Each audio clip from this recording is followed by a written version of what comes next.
It's interesting that they withdrew their offer, but I guess at the same time I'm looking at the dock workers strike, and they just got an agreement for, 60% over 6 years. It looks like 10% a year to me, if my math still works.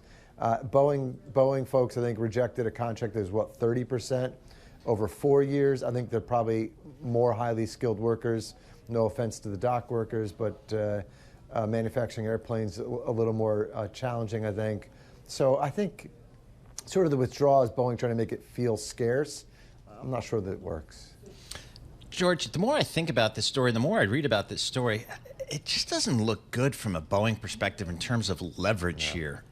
Boy, if I'm the union, if my guys can last a few more weeks, I can really inflict some pain here on this company here, which strengthens my position. How do the pros think about this negotiation between these two sides? Yeah, I mean, I agree. I think it's really challenging. Like I just said, we've seen other increases in the marketplace for union labor higher than what this union's asking for. If you're Boeing, you just can't possibly replace 33,000 employees. There's just no way.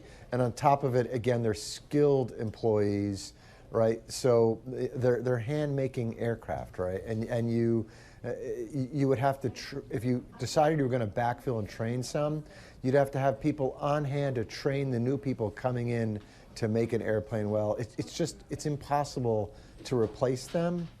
And now I think we're in this game of chicken, right? Where, like we've talked about previously, Boeing's potentially going to have a downgrade, but look, I think the downgrade doesn't matter as much anyways, right? It's just a credit rating. You can get it back later on. This is the recovery of this company. Cash is dwindling. They have a lot of airplanes sitting in inventory. They need to get back to work. And I think if the workers can find a way to hold out, they can get a lot of what they've asked for.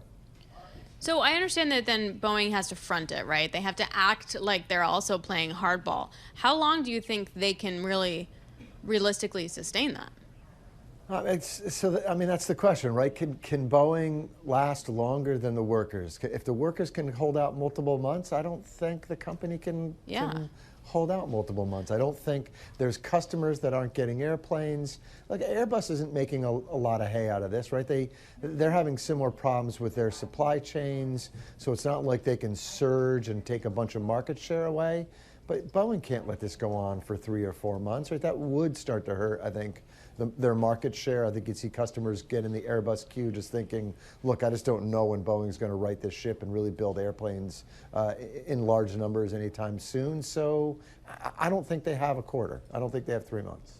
How far apart do you think the two sides are, and is there any smart money betting on timing?